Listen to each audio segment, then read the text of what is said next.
श्री गणेशाय नमः।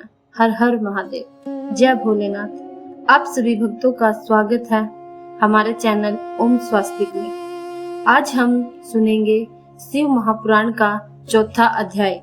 इस अध्याय में हम जानेंगे भगवान शिव के लिंग एवं साकार विग्रह की पूजा का रहस्य तथा उसका महत्व। ऋषियों ने पूछा, मूर्ति में ही सभी देवताओं की पूजा होती है, लिंग में नहीं, परंतु भगवान शिव की पूजा सब जगह मूर्ति में भी और लिंग में भी क्यों की जाती है? सूत जी ने कहा, मुनीश्वरों, तुम्हारा यह प्रश्न तो बड़ा ही पवित्र और अत्यंत अद्भुत है। इस विषय में महादेव जी ही वक्ता हो सकते हैं। दूसरा कोई पुरुष कभी और कहीं भी इसका प्रतिपादन नहीं कर सकता। इस प्रश्न के समाधान के लिए भगवान शिव ने जो कुछ कहा है और उसे मैंने गुरुजी के मुख से जिस प्रकार सुना है उसी तरह वर्णन करूंगा। एकमात्र भगवान शिव ही ब्रह्म रूप होने के कारण निष्कल निराकार कहे गए हैं। रूपवान होने के कारण उन्हें सकल भी कहा गया है, इसलिए वे सकल और निष्कल दोनों रूप के हैं।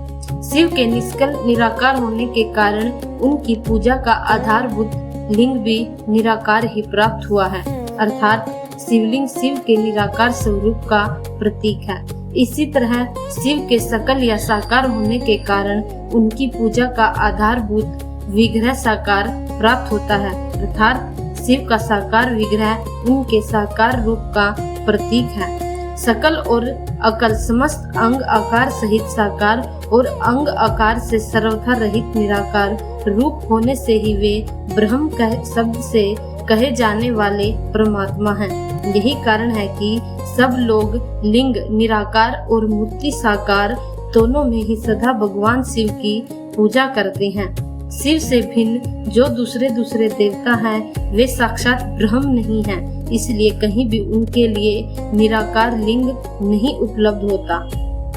पूर्व काल में बुद्धिमान ब्रह्मपुत्र सनत कुमार मुनि ने मंदरांचल पर नंदिकेश्वर से इसी प्रकार का प्रश्न किया था। सनत कुमार बोले, भगवान शिव से भिन्न जो देवता हैं, उन सब की पूजा के लिए सर्वत्र प्राय मूर्ति ही अधिक संख्या में देखा और सुना जाता है। केवल भगवान शिव की ही पूजा लिंग और मूर्ति दोनों का उपयोग देखने में आता है। अतः कल्याण में नंदिकेश्वर इस विषय में जो तत्व की बात हो उसे मुझ तक इस प्रकार बताइए जिससे अच्छी तरह समझ में आ जाए। नंदिकेश्वर ने कहा, निष्पाप ब्रह्म कुमार, आपके इस प्रश्न का हम जैसे लोगों के द्वारा कोई उत्तर नहीं दिया जा सकता, क्योंकि यह गोपनीय विषय है और लिंग साक्षात ब्रह्मा का प्रतीक है। तथापि आप शिव भक्त हैं, इसलिए इस विषय में भगवान शिव ने जो कुछ बताया है उसे ही आपके समक्ष कहता हूँ। भगवान शिव ब्रह्म स्वरूप और निराकार है, इसलिए उनकी ही पूजा में निष्कल लिंग का उपयोग होता है। संपूर्ण वेदों का यही मत है। सनत कुमार बोले, महाभाग योगिंदर, आपने भगवान शिव तथा दूसरे देवताओं के पूजन में लिंग और मूर्ति के प्रचार का जो रहस्य विभाग पूर्वक बताया है वह यथार्थ है। इसीलिए लिंग और मूर्ति आदि की उत्पत्ति का जो उत्तम वृत्तांत है उसी को मैं इस समय सुनना चाहता हूँ। लिंग के प्राकट्य का रहस्य सूचित करने वाला प्रसंग मुझे सुनाइए। इसके उत्तर में नंदिकेश्वर ने भगवान महादेव के निष्कल स्वरूप लिंग के आविर्भाव का प्रसंग सुनाना आरंभ किया। नंदिकेश्वर कहते हैं, तदंतर वे दोनों ब्रह्मा और विष्णु भगवान शंकर को प्रणाम करके दोनों हाथ जोड़ उनके दाएं और बाएं भाग में चुपचाप खड़े हो गए। फिर उन्होंने वहां साक्षात प्रकट पूजनीय महादेव जी को श्रेष्ठ आसन पर स्थापित करके पवित्र पुरुष वस्तुओं द्वारा उनका पूजन किया। दीर्घ काल तक अविकृत भाव से सुस्थिर रहने वाली वस्तुओं को पुरुष वस्तु कहते हैं, और जो अल्प काल तक ही टिकने वाली अक्षण भंगुर वस्तुएं प्राकृत वस्तुएं कहलाती हैं। इस तरह वस्तु के ये दो भेद जानने चाहिए।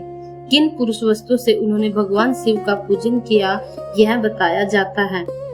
हार, नुपुर, केयूर, किरीट, मणिमय कुंडल, यज्ञोपवीत, उत्तरीय वस्त्र, पुष्पमाला, रेशमी वस्त्र, हार, मुद्रिका, पुष्प, तांबूल, कपूर, चंदन एवं अगरू का अनुलेप, धूप, दीप, श्वेत छत्र, व्यंजन, ध्वजा, चवर तथा अन्य दिव्य उपहारों द्वारा जिनका वैभव वाणी और मन की पहुंच से परे था, जो केवल परमात्मा के ही योग्य थे और जिन्हें पशु कदापि नहीं पा सकते थे, उन दोनों ने अपने स्वामी महेश्वर का पूजन किया। सबसे पहले वहां ब्रह्मा और विष्णु ने भगवान शंकर की पूजा की।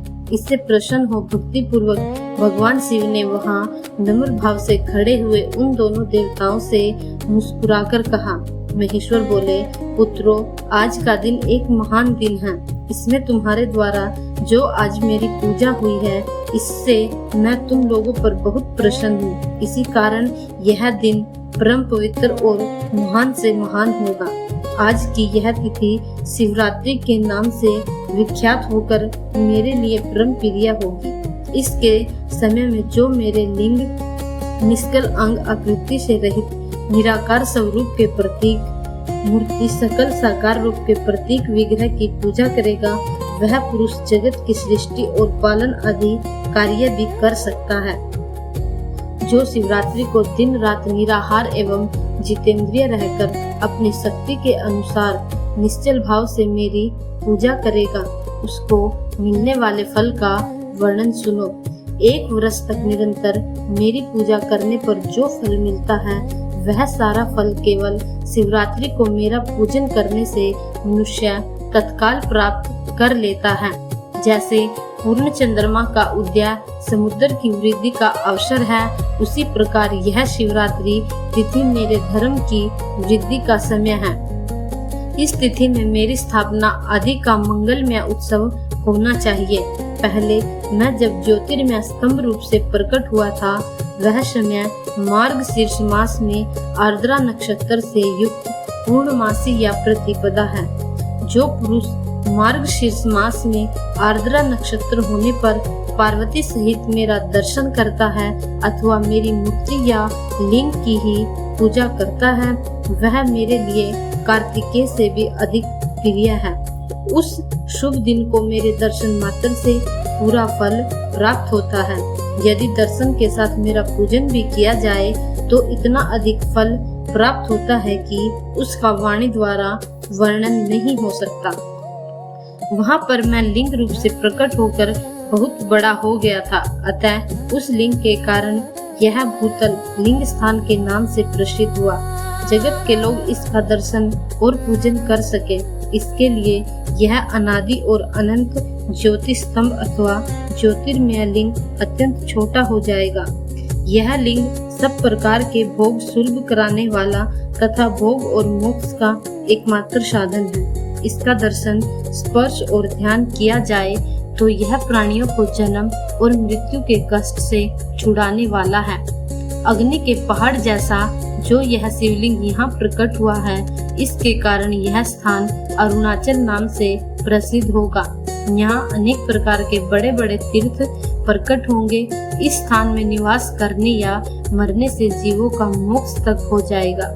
मेरे 2 रूप हैं, सकल और निष्कल। दूसरे किसी के ऐसे रूप नहीं हैं। पहले मैं स्तंभ रूप से प्रकट हुआ, फिर अपने साक्षात रूप से। ब्रह्म भाव मेरा निष्कल रूप है और महेश्वर भाव सकल रूप। ये दोनों ही मेरे सिद्ध स्वरूप हैं। मैं ही परम ब्रह्म परमात्मा हूँ। कला युक्त और अकल मेरे ही स्वरूप है। ब्रह्म रूप होने के कारण मैं ईश्वर भी हूँ। जीवों पर अनुग्रह आदि करना मेरा कार्य है। ब्रह्मा और केशव मैं सबसे बृहद और जगत की वृद्धि करने वाला होने के कारण ब्रह्म कहलाता हूँ। सर्वत्र समरूप से स्थित और व्यापक होने से मैं ही सबकी आत्मा हूँ। सगर से लेकर अनुग्रह तक आत्मा या ईश्वर से भिन्न जो जगत संबंधी 5 कृत्य हैं, वे सदा मेरे ही हैं। मेरे अतिरिक्त दूसरे किसी के नहीं हैं, क्योंकि मैं ही सबका ईश्वर हूँ। पहले मेरी ब्रह्म रूप का बोध करने के लिए निष्कल लिंग प्रकट हुआ था, फिर अज्ञात ईश्वर तव का साक्षात्कार कराने के लिए निमित्त न साक्षात जगदीश्वर ही सकल रूप में तत्काल प्रकट हो गया। अतः मुझ में जो इस तव है उसे ही मेरा सकल रूप जानना चाहिए, तथा जो यह मेरा निष्कल स्तंभ है वह मेरे ब्रह्म स्वरूप का बोध कराने वाला है। यह मेरा ही लिंग है। तुम दोनों प्रतिदिन यहाँ रहकर इसका पूजन करो। यह मेरा ही स्वरूप है और मेरे सामीप्य की प्राप्ति कराने वाला है। लिंग और लिंगी में नित्य अभेद होने के कारण मेरे इस लिंग का महान पुरुषों को पूजन अवश्य करना चाहिए। मेरे एक लिंग की स्थापना करने का यह फल बताया गया है कि उपासक को मेरी समानता की प्राप्ति हो जाती है। यदि एक के बाद दूसरे शिवलिंग की स्थापना कर दी गई, तब तो उपासक को फल रूप से मेरे साथ एक तव मोक्ष रूप फल प्राप्त होता है। प्रधानतया शिवलिंग की स्थापना करनी चाहिए। मूर्ति की स्थापना उसकी उपेक्षा गौण कर्म है। शिवलिंग के अभाव में सब ओर से मूर्ति युक्त होने पर भी वह स्थान अक्षेत्र नहीं कहलाता। हर हर महादेव, जय भोलेनाथ। आप सभी भक्तों को अगर यह कथा पसंद आई हो तो वीडियो को लाइक करें, चैनल को सब्सक्राइब करें और कमेंट में हर हर महादेव अवश्य लिखें। हर हर महादेव।